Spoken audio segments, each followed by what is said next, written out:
Kami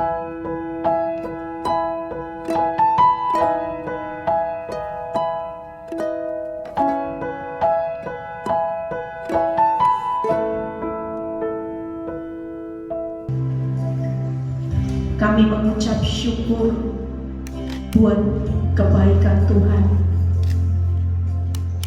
Kami gak bisa balas kebaikan Tuhan.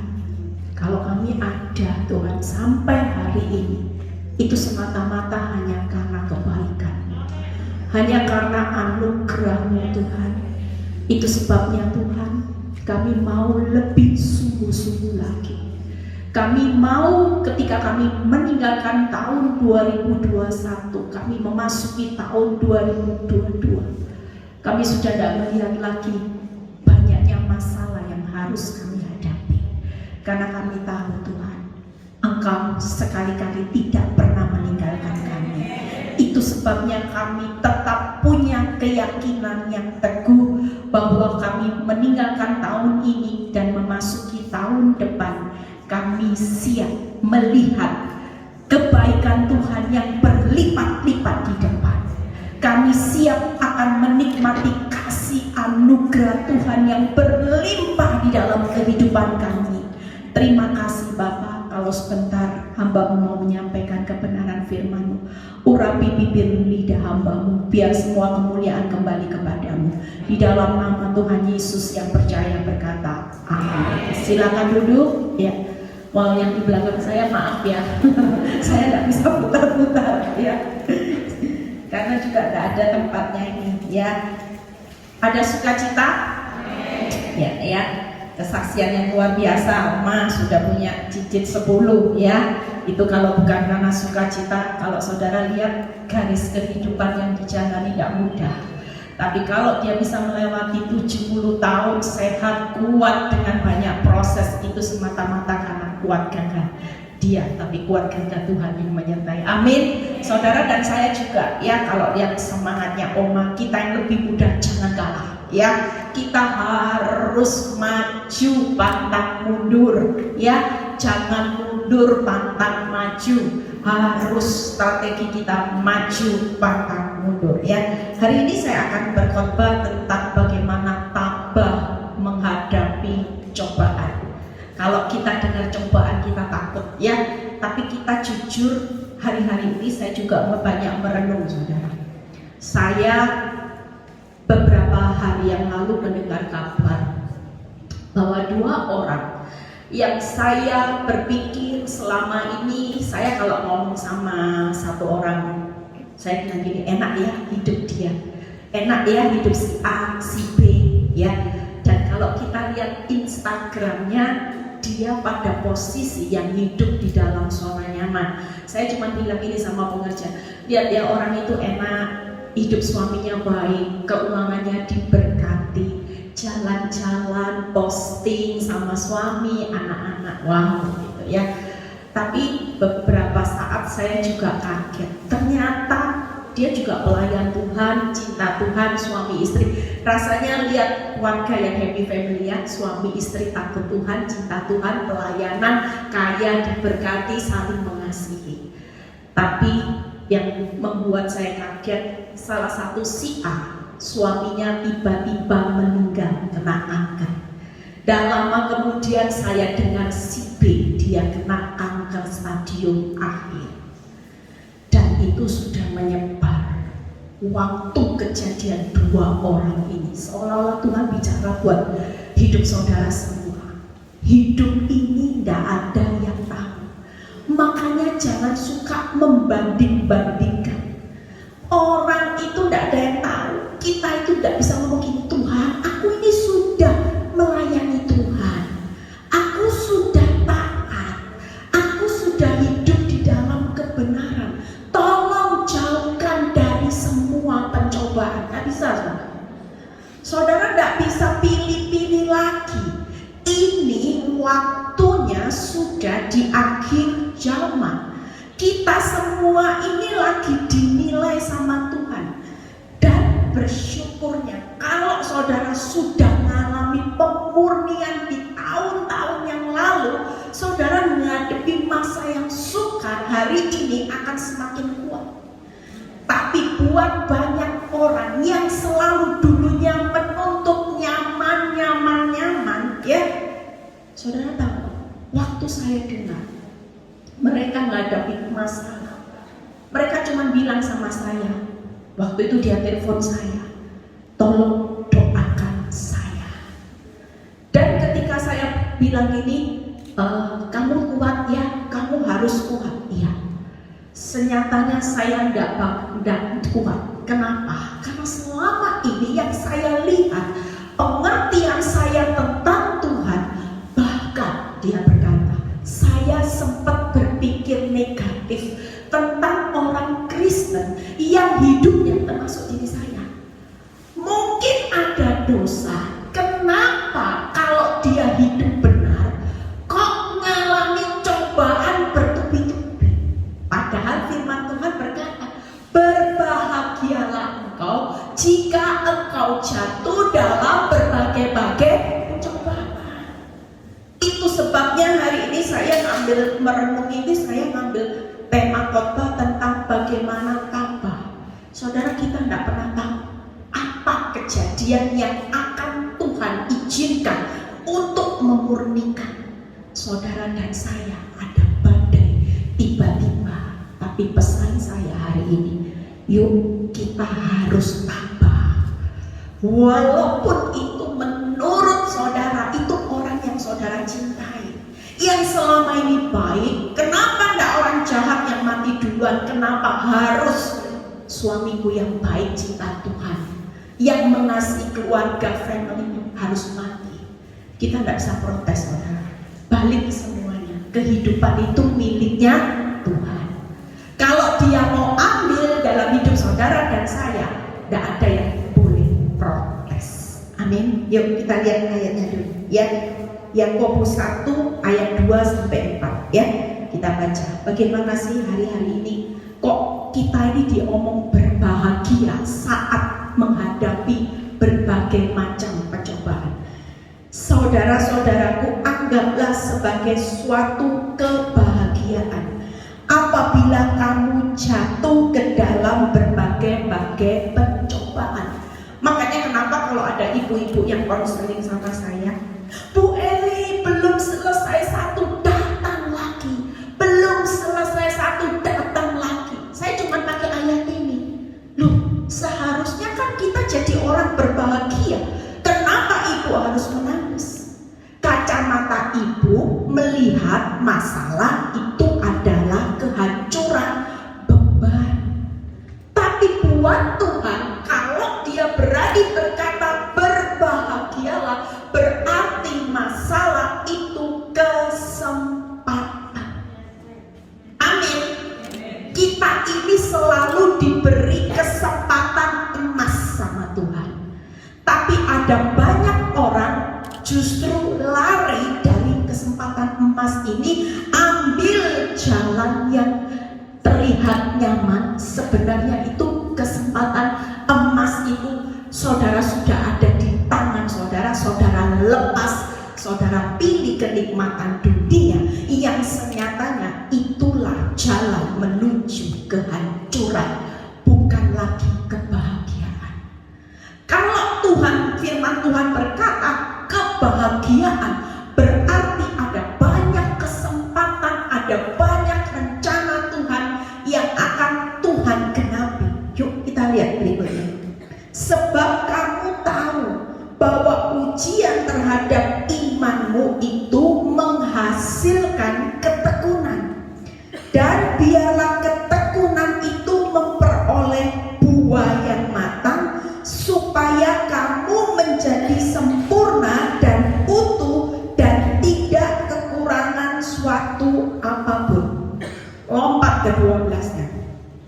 Berbahagialah orang yang bertahan dalam pencobaan, sebab apabila ia sudah tahan uji, ia akan menerima mahkota kehidupan yang dijanjikan Allah kepada barang siapa yang mengasihi Dia. Pesan saya hari ini, saudara tahu kenapa ujian itu terjadi? hari ini Tuhan itu cari orang yang mengasihi Dia itu siapa? Kalau diberkati rumah mewah, gampang ya.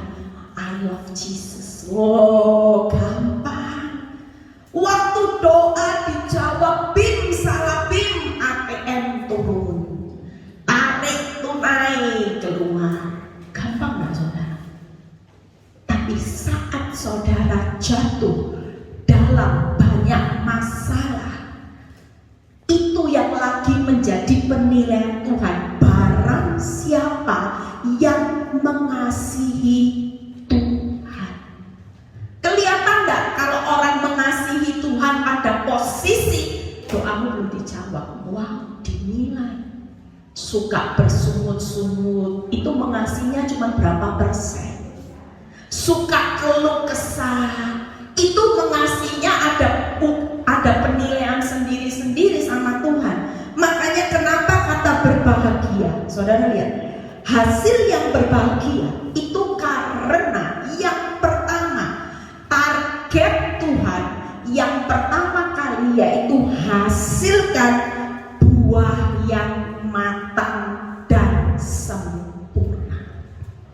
Jujur, kalau saudara menghadapi masalah yang saudara kejar, yang kedua, yaitu baru yang kedua, hasil yang memuaskan, tidak kekurangan suatu apapun.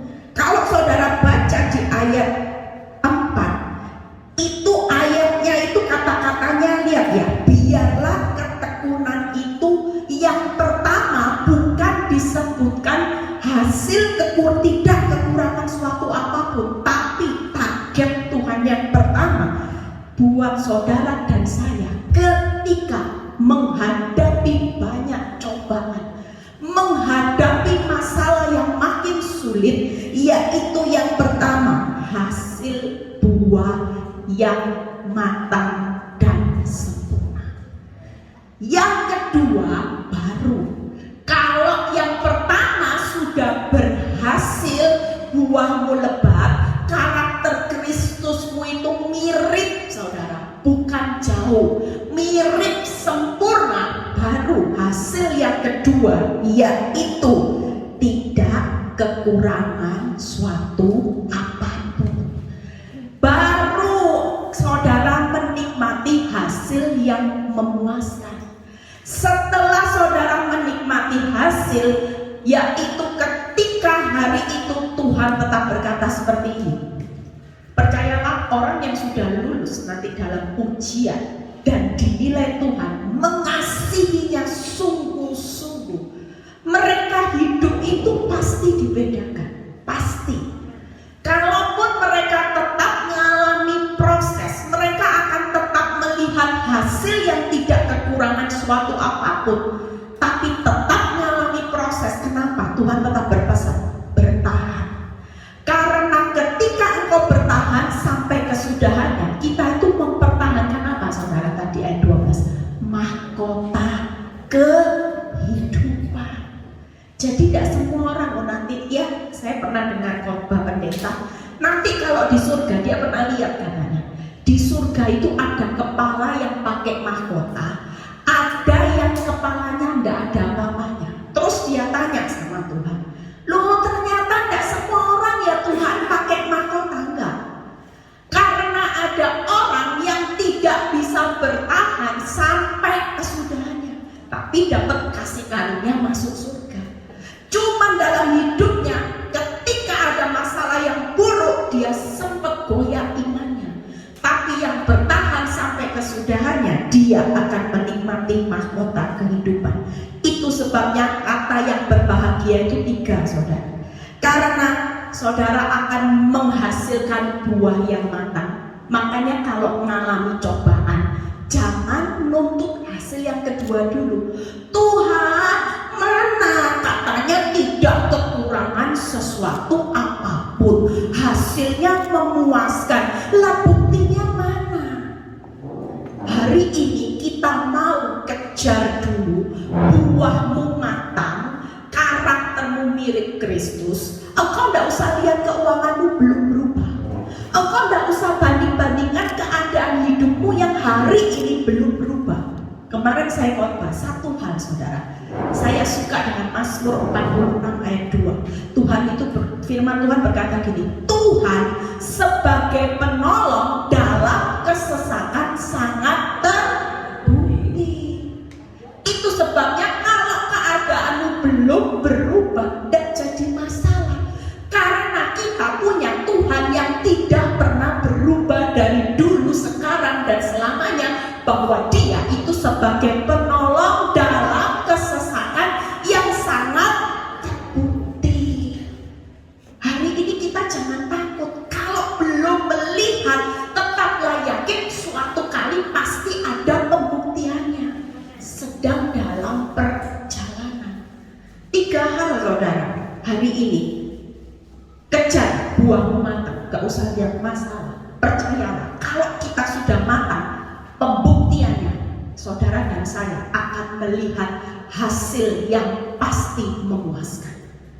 Jangan nuntut hasil dulu, tidak kekurangan, tapi saudara tidak berbuah, tidak akan pernah itu terjadi. Penundaan Tuhan, selalu target Tuhan kepingin saudara dan saya hari ini, yuk kita berlomba-lomba. Ya, yang tahun-tahun lalu suka marah-marah, mulai belajar sabar. Yang tahun-tahun lalu suka maki-maki orang, belajar berubah. Yang tahun-tahun lalu punya karakter, suka emosi, suka sakit hati, hari ini belajar untuk mendisiplin dan berubah. Yang luar, yang penting hari ini hidupmu sudah berbuah. Percayalah, Tuhan itu sangat terbukti. Dia pasti memulihkan masalahmu menjadi hasil pasti memuaskan. Tidak mungkin. Saudara dijamin tidak akan kekurangan sesuatu pun yang terbaik. Amin. Yang ketiga yaitu mahkota kehidupan. Yuk kita akan belajar hari ini bagian kita apa. Kalau Tuhan pasti menjamin yang luar, bagian kita, yuk yang pertama. Yaitu yang pertama adalah rela. Kata rela ini sering kali kita sebagai anak Tuhan gagal. Yang kedua yaitu ada kata tekun. Setelah rela, yang kedua tekun. Yang ketiga yaitu bertahan. Kalau saudara sudah rela, tekun, ikut Kristus, susah tetap bertahan. Percayalah, semua hasil itu pasti akan saudara nikmati. Kita hari ini bertahan sampai kita pulang ke rumah Bapak. Tidak ada pilihan. Ya, kalau orang tanya buat hidup saya, Bu Eli kok kuat ya menjalani proses begitu lama, hidup seolah-olah di PHP, kok kuat? Karena buat hidup saya sudah tidak ada pilihan. Selain saya hari ini cuma mau bertahan sampai kesudahannya, bukan menyelesaikan kehendak saya, tapi bertahan menyelesaikan suka-sukamu Tuhan.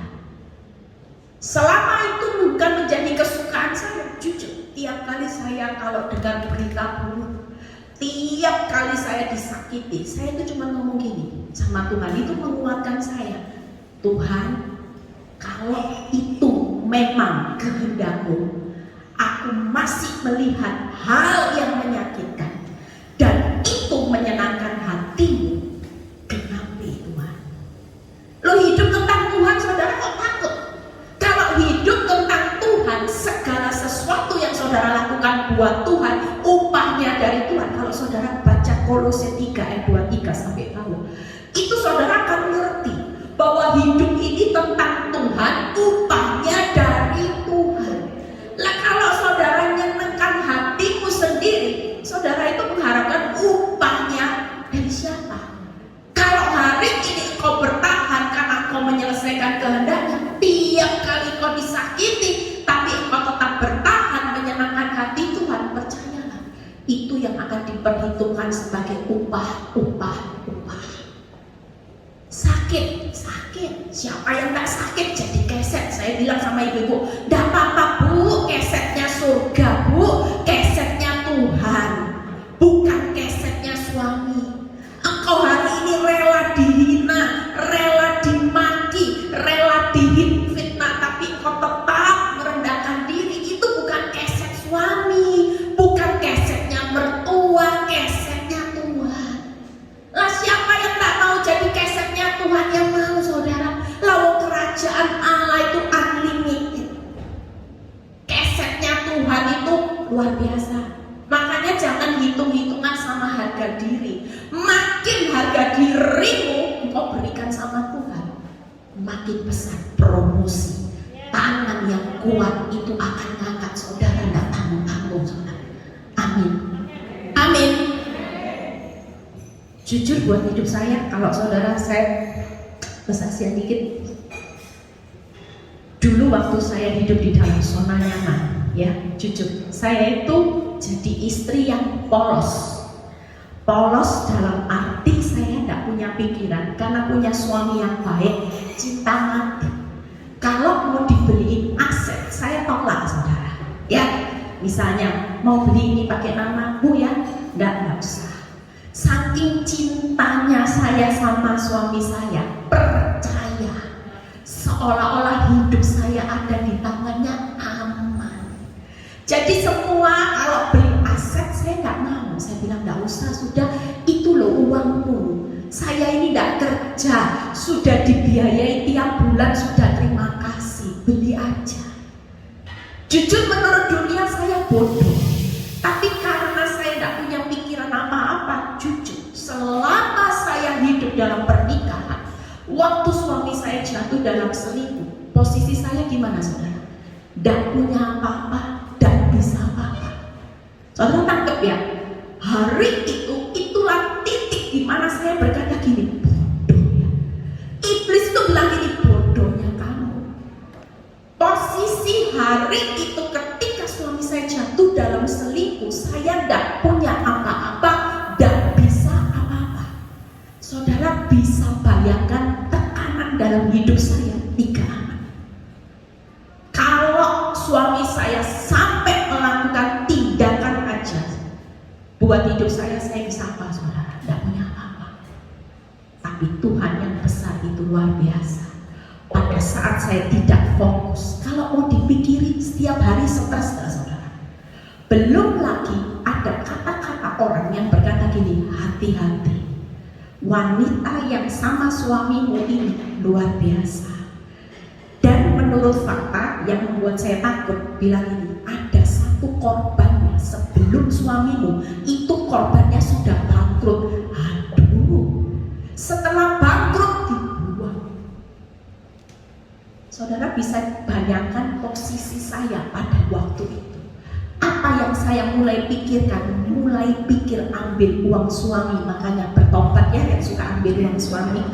Ya, saya mulai pakai kekuatan saya. Saya bilang saya bodoh, saya mau usaha gimana Tuhan supaya uang ini bisa ke rekening saya. Putar otak sampai capek. Tapi sejak Tuhan tegur hidup saya, Tuhan bilang ini, yang perlu diubah bukan keuangan, aku sumber. Yang aku mau dari proses hidupmu ini adalah engkau yang berbuah. Ini firman-Nya. Kamu harus berbuah lebat, bukan malah curi uang suamimu. Makin kamu curi uang suamimu, makin kamu putar otak untuk mengerahkan segala cara untuk menarik dananya pindah ke rekeningmu. Kamu tidak akan lihat hasil yang memuaskan. Karena targetmu, kamu harus sempurna. Nah kalau nyuri uangnya suami, berbuahnya matang apa busuk saudara? Coba saudara pikir, Tuhan bisa lihat. Jangan ngomong gini, alah ngambil uang dikit-dikit aja, gak usah dengan Bu Eli. Mau ngambil uangnya suami sendiri kok, ya gak apa-apa toh Bu Eli ini aneh-aneh. Tapi jujur, Tuhan itu nilai saudara, yang dinilai itu buahnya. Kalau saudara ngomong gak apa-apa karena uang, tapi menurut Tuhan, orang yang suka curi uang walaupun itu suami sendiri, buahmu itu cenderung busuk. Percayalah. Kalau itu belum jadi penilaian Tuhan, hasil yang tidak kekurangan suatu apapun, itu bisa saudara dapatkan. Jujur, waktu saya mulai berubah, saya bilang ini, oke Tuhan, aku akan berubah secara pikiran. Ya, khotbah saya beberapa hari yang lalu, saya ajarin jemaat untuk pakai pikiran, perasaan Kristus, perkataan firman. Jadi saudara, hari ini jangan pakai pikiran di luar pikiran Kristus. Percayalah, masa sukar itu kekuatan saudara. Saya jalani masa tersulit itu bisa kuat karena tidak ada pikiran Eli lagi dalam hidup saya. Ketika suami saya makin parah, logika pikiran saya berarti apa? Hancur. Suami saya makin gak cinta saya, pikiran saya gimana? Uang makin habis. Lihat suami saya belikan wanita ini, pikiran saya, Tuhan, gimana saya yang gak punya apa-apa, gak bisa apa-apa. Tapi ketika pikiran saya pikiran Kristus, saya bilang gini, Tuhan, aku tahu bahwa Allah turut bekerja dalam segala sesuatu mendatangkan kebaikan. Itu berarti pikiranku, kalaupun suamiku hari ini sampai seperti ini, itu pun pikirkan yang baik. Suamiku seperti Oma tadi ngomong, cucunya pendeta, saya juga. Mulai saya pikirkan, Pak Yonto hamba Tuhan, Pak Yonto dipakai Tuhan, sekolah Alkitab, itu terus saudara yang saya pikirkan. Dan pernah lewat pikiran ini. Coba kalau saudara izinkan pikiranmu sendiri menurut akal pikiran, logikamu, secara mata engkau memang lihat fakta yang buruk, dan saudara izinkan pikiranmu mulai jalan, saudara stres atau sukacita? Stres. Tapi kalau izinkan pikiran Kristus, pikirkan yang baik, yang manis, yang sedap didengar. Kalaupun hal terburuk terjadi, percayalah, pikirkan Tuhan akan ambil alih yang terburuk. Itulah kebaikan buat saudara dan saya. Amin. Amin. Dan ketika saya mulai taat, saudara tahu, hari ini saya yang gak punya apa-apa, yang gak bisa apa-apa, karya Tuhan nyata dalam hidup saya. Jujur, berkat yang Tuhan percayakan selama saya proses, hari ini saya kaget. Kagetnya itu luar biasa. Justru saya sampai bilang, kok bisa ya Tuhan, ada sejumlah berkat yang Tuhan percayakan buat saya itu berlimpah-limpah. Itu sebabnya hari ini saya yang gak bisa apa-apa, karena belajar merendahkan diri terus, Tuhan angkat hidup saya. Siapa sih yang nyangka dengan proses hidup saya bisa memberkati banyak orang? Siapa saudara? Tadi pagi mana ya? Oh itu ya, grup itu tadi nyamperin saya karena datangnya pagian sama saya jam 9. Aduh Bu Eli, saya itu dengar khotbahnya Bu Eli menjadi kuat dari yang gak punya apa-apa, dari awal sampai hari ini, luar biasa. Kemarin ada orang juga yang kirim message ke saya, satu keluarga dipulihkan hanya karena dengar khotbah. Itu kuasa Tuhan dinyatakan luar biasa. Amin. Tepuk tangan. Makanya hari ini yuk sebagai anak Tuhan pakai perasaan Kristus itu apa? Damai, sejahtera, sukacita. Sudah tidak mikirin apa-apa. Yuk kita lihat, rela tekun bertahan. Rela dalam arti apa? Yohanes 3 ayat 30 kita baca. Ia harus makin besar, tetapi aku harus makin kecil. Nah kalau saudara mau rela, posisi saudara harus rela makin kecil, Tuhannya yang makin besar. Nah kalau saudara nuntut diberkati, rumah mewah terus tanpa berbuah makan, berarti saudara nuntut saudara yang dibesarkan, Tuhannya dikecilkan. Dan bisa saudara. Hari ini rela, suamimu belum kembali, keuanganmu belum kembali, usahamu, penghasilanmu kena PHK, rela. Yang penting Kristusnya besar. Memang penghasilanmu habis, dicintai suamimu makin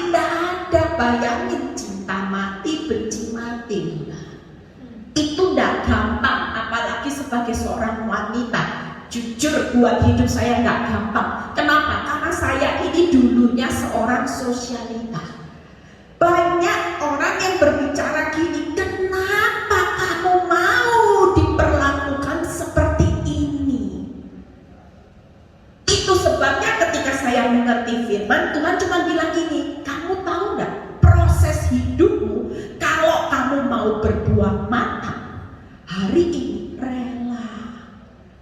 Yang penting Kristusnya munculin, karakterku itu munculin. Jangan pikir terus ngambil uang suami, pikir curiga suami ini, lagi lihat bukti ini sudah responmu sama.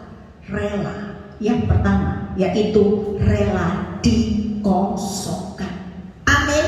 Kita mau dikosongkan hari ini sama Tuhan lewat hadapi pencobaan. Yang kedua, yuk kita baca Filipi 3 ayat 7. Tetapi apa yang dahulu merupakan keuntungan bagiku, sekarang ku anggap rugi karena Kristus. Yang kedua, rela meninggalkan kesenangan dunia. Orang kalau dulu untung, sekarang dianggap rugi, itu apa saudara? Yang saudara anggap untung, kesenangan duniamu itu loh. Hari ini yang Tuhan proses itu melalui masalah. Tuhan itu mau buat yang dulu untung menurut hidupmu, tapi bukan buat Tuhan. Kesenangan dunia saudara apa? Kalau dulu saya kesenangan dunia, saya sukanya shopping, sukanya beli-beli barang, yang arisan, gosip sana, gosip sini. Itu mulai dikurangkan sama Tuhan, mulai dihabiskan. Kesukaan saya suka gosip.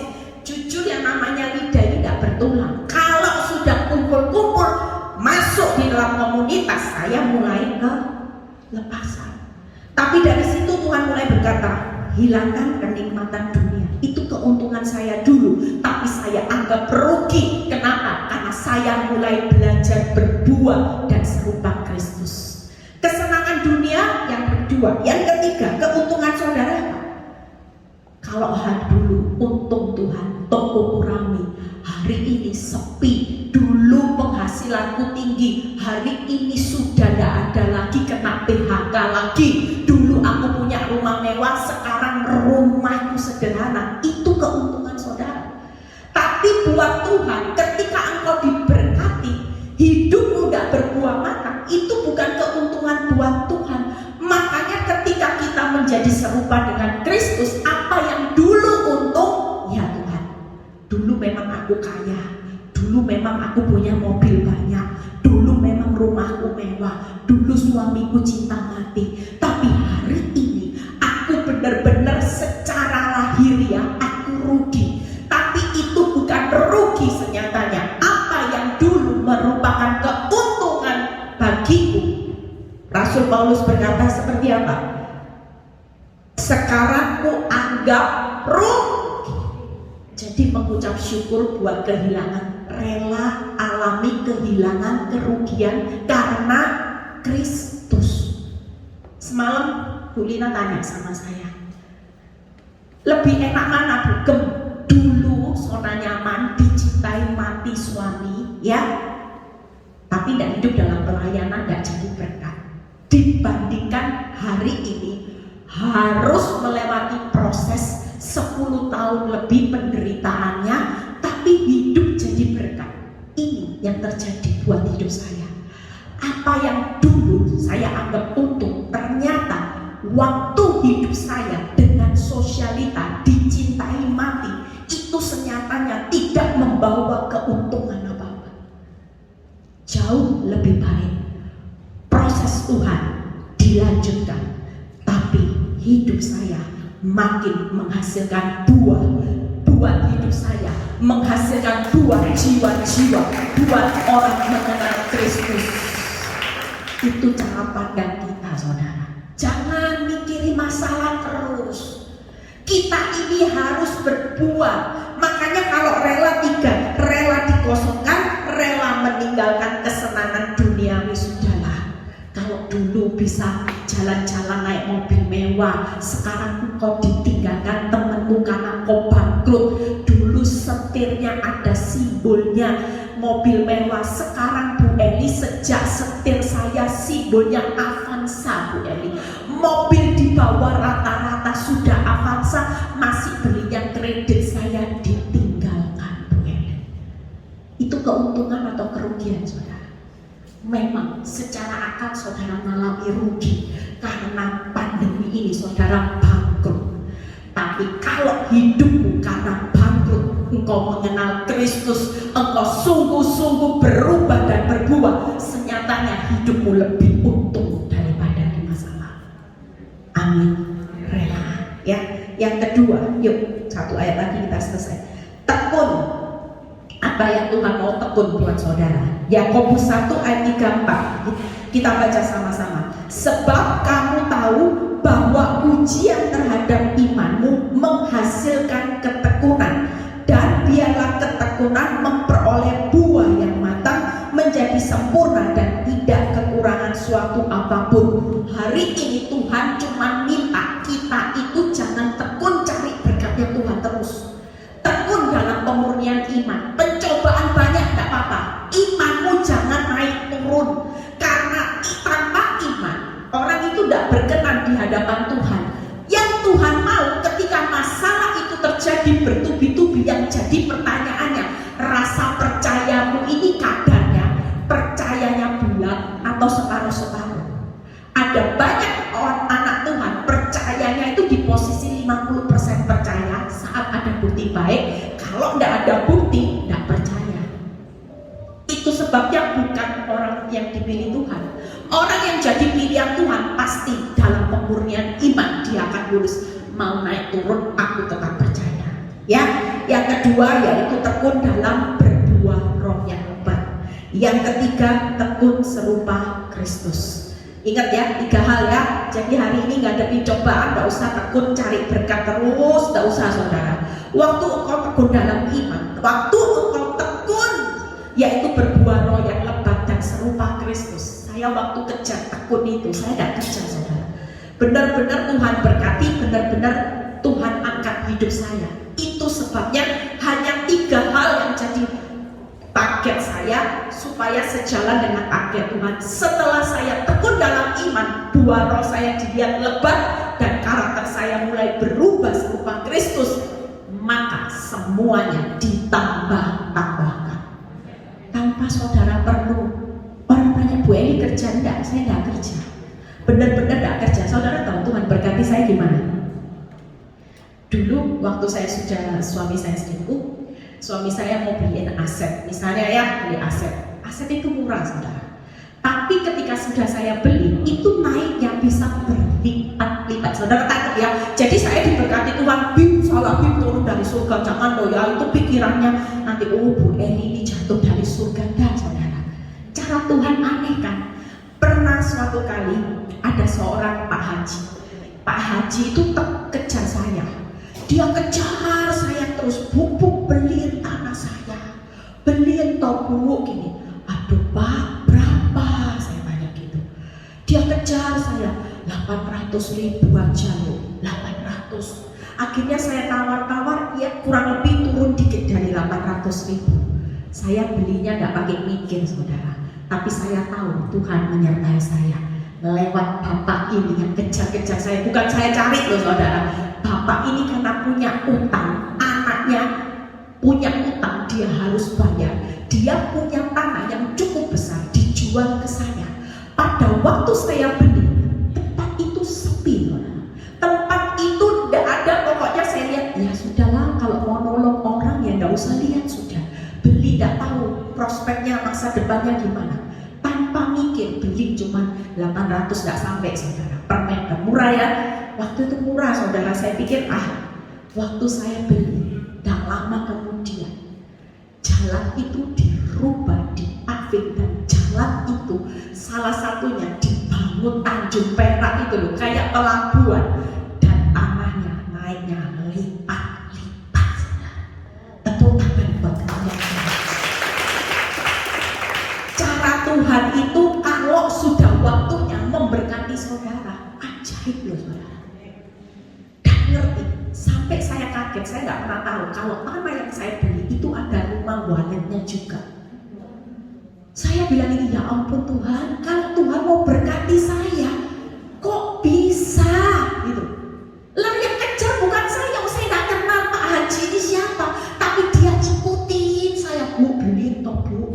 Lah kok nggak cuma orang lain kok yang dibeli, kok saya terus Bu beli toh Bu.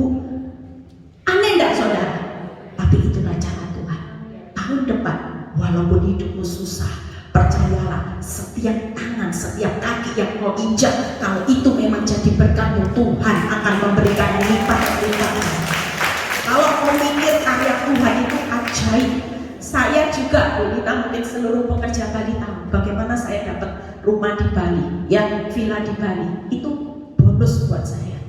Saya itu iseng, saudara. Saya bilang ini, Tuhan, saya itu kepingin punya tempat ini, tapi nggak punya uang. Terus saya tuh membayangin waktu saya diajak brokernya, ya ini setelah itu saya selesai kok. Saudara bisa lihat, saya bukan kesaksian ini mau sombong, tapi saya mau tunjukkan kalau Tuhan sudah membuka pintu, tidak ada satupun yang bisa menutup pintu. Amin, amin saudara. Makanya kejar sekarang ini, jangan tekun cari uang terus, tekun cari kerajaan Allah dan kebenarannya, semuanya pasti ditambahkan. Waktu saya lihat, saya pingin banget ya lihat pemandangannya bagus ya, tapi uangnya siapa Tuhan? Siapa yang mau beli Tuhan? Dalam hidup itu saya tuh bilang gini sama brokernya, ya sudahlah, kalau boleh saya tawar semurah mungkin. Terus saya keluar tuh saya jawab, dalam nama Yesus, dalam nama Yesus, ini menjadi milik Eli. Dalam batin teman saya, kamu yang aneh katanya gitu. Wong nawar aja murah, jujur. Waktu saya nawar tempat itu, ditelepon aja enggak, karena dianggap pembelinya error. Buka harga segini asbun, lah kok nawarnya murah banget. Bu Eli, kalau saya ngomong sama ownernya, saya pasti dimaki-maki. Enggak ditelepon, saudara. Ditelepon dikit Bu, naikkan enggak, karena dianggap ini enggak niat. Ya, nawarnya sangat-sangat di bawah harga pasar, enggak masuk akal. Tapi Tuhan sanggup melihat apa yang saya inginkan hari itu. 6 bulan, 7 bulan kemudian saya ditelepon broker dan tanah rumah itu diberikan buat saya. Itu karya Tuhan yang luar biasa. Tuhan sediakan semua dananya, saudara. Yang saya katakan itu sesuai dengan budget saya. Selebihnya saya tidak punya uang. Tapi Tuhan sediakan yang terbaik. Ya, yang terakhir, yuk Fran, bertahan. Ini yang paling penting, ini bertahan. Kita belajar dari mentalnya Daniel. Saya suka dengan mental Daniel. Yuk kita baca Daniel 3 ayat 17 sampai 18. Ya, jadi kalau hari ini saudara cuma tekun 3 aja. Yang dikejar jangan kejar harta atau rame. Bagaimana saudara kejar hutangmu pulih? Sudahlah, kejar iman, buahmu lebat, karakter Kristus saudara akan ditambahkan. Yuk yang terakhir, bertahan. Daniel 3 ayat 17-18. Jika Allah kami yang kami puja sanggup melepaskan kami, maka Ia akan melepaskan kami dari perapian yang menyala-menyala dan dari dalam tanganmu ya Raja. Tetapi seandainya tidak, hendaklah Tuanmu mengetahui ya Raja, bahwa kami tidak akan memuja dewa Tuanmu dan tidak akan menyembah patung emas. Hari ini pastikan di tengah masa sudah akhir zaman, kita nggak tahu ya, mungkin hidup kita berakhir, visa kita bisa tahun depan, bisa 2 tahun, bisa 10 tahun, nggak ada orang yang tahu. Pastikan hari ini Tuhan mau saudara bertahan seperti Daniel. Apa yang bertahan? Satu, yang pertama, percaya itu bukan pada kesanggupan saudara. Kita nggak akan pernah mampu melewati masa-masa tahun depan, tapi percayalah pada kesanggupan Tuhan. Daniel bisa berkata, Allah yang kami puja itu sanggup melepaskan dari perapian yang menyala-nyala. Hari ini pastikan hanya Tuhan yang bisa melepaskan hidup saudara dari perapian yang sedang menyala-nyala membakar hidupmu. Tidak ada lain. Yang kedua, Daniel berkata, kalaupun Tuhan tidak tolong, aku tetap akan menyembah Tuhan. Yang kedua, percaya pada saat kenyataan buruk dan doamu tidak terjawab, Sadrak, Mesak, Abednego sudah berdoa, Tuhan kalau boleh api ini aku lewati. Tapi ketika doamu tidak terjawab, justru saudara minta apinya berhenti, lewat dari api. Tapi kenyataannya Sadrak, Mesak, Abednego menghadapi apinya makin diperbesar 7 kali lipat. Seringkali saudara ketika berdoa, Tuhan berkati aku, pulihkan aku. Tapi pada kenyataannya ketika saudara berdoa berkati, pulihkan, justru bukan berkat, rugi yang besar. Saya berdoa tiap kali, pulihkan suamiku, Tuhan ubah suamiku. Pada kenyataannya suami saya punya anak 2, hidup gak cinta sama saya. Ini sama yang dialami Sadrak, Mesak, Abednego. Yang jadi pertanyaannya, kalau doa saudara diberkati, dipulihkan dan terjadi, malah kenyataannya apinya diperbesar, apakah kita mau tetap bertahan? Sekali Yesus, tetap Yesus. Itu yang harus saudara pegang teguh dalam pertahanan. Percaya pada kesanggupan Tuhan. Kalaupun Tuhan yang sanggup, seharusnya pikir ya, kalau Tuhan mau berkati rumah tangga saya, gampang gak suami saya dicewek, dikembalikan, lepas dari wanita tobat, gampang gak saudara? Kalau mau berkati tokomu berlipat-lipat hari ini berkat dari surga, gampang gak Tuhan? Tapi kalaupun itu diperbesar apinya, tantangannya, pilihlah tetap bertahan untuk percaya. Kesanggupan Tuhan pada waktunya, Dia yang akan bisa melewatkan api yang besar sekalipun gak akan membakar hidup. Yang ketiga, terakhir, yuk kita berdiri. Setia menjalani dapur api sampai akhir. Orang yang bertahan hari ini jangan pasang target, Tuhan kalau tahun depan engkau tidak pulihkan aku, tidak berkati aku akan hancur. Jangan pikir seperti itu. Sadrak, Mesak, Abednego, apinya diperbesar 7 kali lipat. Ada tak kerugian buat Sadrak, Mesak, Abednego? Justru di akhir cerita dia mengalami promosinya Tuhan. Aneh ya, doanya tidak dijawab, apinya diperbesar, tapi di akhir proses dapur api ketika dia setia, yang ditutup Tuhan hari ini, masalah itu adalah berkat. Kenapa? Karena di akhir proses dapur api yang besar selalu berakhir 4 hal: kemuliaan, kebahagiaan, kemenangan, keindahan. Itu jadi milik orang benar. Amin. Saudara mau tabah hari ini? Pencobaan belum berlalu, tidak usah ditengking-tengking, tidak ada ilmunya tengking cobaan. Yang sering kali kita dalam nama Yesus, roh berzina, roh kuntilanak pergi dalam hidup suami. Nah itu saya dulu. Roh bangkrut, toko sepi, pergi. Tidak usah saudara, tidak usah ditengking-tengking. Yang perlu ditengking adalah roh yang ada di dalam hidupmu itu. Roh tamak, roh tidak mau melepaskan kesenangan dunia, tidak siap meninggalkan zona nyaman. Masuk dapur api dikit, apinya 2 kali lipat, sudah bercucuran air mata. Miliki mental 7 kali lipat sekalipun, aku siap kalau itu ada Tuhan di dalamnya, aku tidak akan terbakar. Amin. Yuk kita nyanyi yuk ya. Nanti berdoa, saya akan ajak jemaat melakukan profetik. Hari ini mungkin tidak dibagikan kertas, tidak apa-apa. Yang sampai akhir tahun ini ada perkumpulan yang belum dijawab, dan saudara lihat apinya makin besar. Ya, ini pesan Tuhan buat saudara, rela, tekun, bertahan. Saudara akan angkat nanti profetik apa yang jadi keuangan. Saudara nanti bilang sama Tuhan, Tuhan akan lihat apa yang jadi perkumpulan saudara di tahun depan yang apinya sedang diperbesar.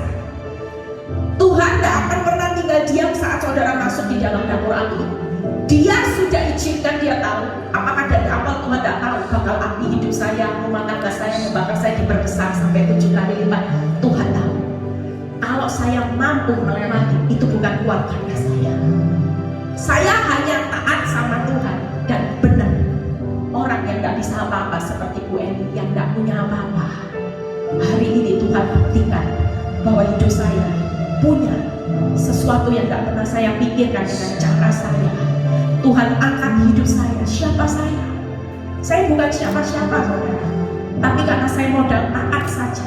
Ketika saya melewati dapur api selesai, justru Sadrak, Mesak, Abednego mendapat promosi yang luar biasa dan nama Tuhan dipermuliakan. Saudara tundukkan kepala. Siang ini dia hadir tengah-tengah saudara. Dia tahu pribadi lepas pribadi. Apa yang menjadi ketakutan? Apa yang menjadi kekhawatiranmu saat api itu diperbesar? Dia tahu. Dan siang ini Tuhan berkata, aku tahu kekuatanmu tidak seberapa anakku. Aku jelas tahu. Bahkan kau berkata, Tuhan aku sudah tidak kuat. Aku sudah tidak mampu. Aku sudah tidak tahu aku harus berbuat apa.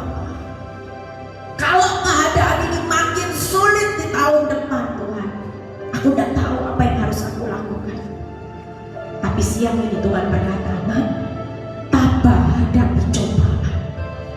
Karena justru cobaan itu adalah kebahagiaan. Cobaan itu aku izinkan dan apinya aku perbesar karena aku lagi mau menambahkan kebahagiaan buat engkau dan seisi rumah. Itu sebabnya hari ini jangan pernah takut. Rela, kalaupun keuanganmu, suamimu yang dulu cinta mati belum aku pulih, kelihatannya makin parah keuanganmu. Satu hal Tuhan berkata, rela. Aku sedang kosongkan hidupmu. Aku sedang izinkan engkau rela. Apa yang kau anggap untung di masa lalu dengan kesuksesanmu itu tidak membuat aku bangga. Justru kerugianmu, justru kebangkrutanmu, justru rumahmu yang mewah di downgrade, itulah yang membuat aku bangga hari ini. Kami mau Tuhan siang ini, saudara bisa angkat tangan saudara. Siang ini kita akan lakukan langkah profetik. Di tangan saudara ada pergumulan saudara. Di tangan saudara ada banyak ketakutan yang saudara genggam selama tahun ini. Kita mau lepaskan rasa takut, khawatir, pergumulan yang terberat. Kita mau ambil langkah profetik, kita berikan kepada Tuhan sepenuhnya. Saudara katakan, saya beri waktu. Katakan, apa yang ada di tanganmu ini mulai ngomong, Tuhan aku punya pergumulan, aku harus tinggalkan dosaku. Mungkin selama ini ada kenikmatan dunia yang saudara dan saya terus pegang karena saudara berpikir ini menguntungkan aku Tuhan. Ini menguntungkan aku kenikmatan dunia ini. Tapi senyatanya itu bukan sesuai dengan apa yang Tuhan mau. Saya tidak tahu. Tuhan jelas taruh di hati saya ada sesuatu kenikmatan yang masih saudara hidupi sampai hari ini dan saudara berkata ini sulit karena ini menguntungkan aku. Tapi siang ini Tuhan bongkar lewat firman. Tuhan mau siang ini berikan kepada Tuhan apa yang menjadi kenikmatan, apa yang kau tidak rela sementara hidupmu dibawa dalam dapur api. Ada banyak kerugian yang masih kau sesali. Tuhan, kenapa aku bisa seperti ini? Dulu aku kaya, dulu suamiku setia, kenapa Tuhan dan kenapa? Siang ini kita mau angkat tangan. Tuhan, kami percaya bahwa melewati tahun ini kami sudah melepaskan apa yang jadi ketakutan, kekhawatiran kami. Kami tahu tahun 2022 kami akan berjalan memasuki tahun ini tanpa lagi melihat masalah, tanpa lagi melihat berbagai macam cobaan-cobaan yang harus kami hadapi. Kami akan sanggup melewatinya bersama Tuhan. Kami pasti melewati tahun-tahun ke depan bersama Tuhan. Dan kami akan melihat bagaimana kami akan terbang tinggi seperti Raja Wali. Akan kami lihat kebahagiaan yang tercurah. Terima saudara, ada banyak kebahagiaan di tahun depan yang Tuhan sudah persiapkan buat hidup orang benar. Terima, ada banyak kebahagiaan, kelegaan yang Tuhan sudah siapkan. Baik itu untuk pekerjaanmu, rumah tangga, keturunan orang benar, itu pasti diberkati Tuhan. Terima kasih Bapak, kami mengucap syukur buat siang ini. Kami percaya Tuhan, firman-Mu tidak akan pernah berlalu sia-sia. Amin. Firman yang ditabur itu akan berbuah lebat, dan firman ini akan menjadi kompas saat kami menghadapi cobaan hidup. Benar-benar Tuhan, kami ingat satu hal, kami adalah orang yang berbahagia. Terima kasih Bapa, biarlah kuasa-Mu dinyatakan. Kami percaya kalau sebentar kami mau menikmati berkat Tuhan, makanan, minuman, semuanya. Kami percaya Engkau sudah menyucikan, menguduskan makanan, minuman. Kami percaya anak-anak-Mu di sini ulang diubahkan, tidak sama lagi ketika mereka datang. Kami sudah lepaskan takut kami, khawatir kami akan tahun-tahun ke depan, karena kami tahu tahun ini kami lewati, tahun depan bukan lagi tahun-tahun ketakutan, tapi tahun kebahagiaan. Di dalam nama Tuhan Yesus yang percaya berkata,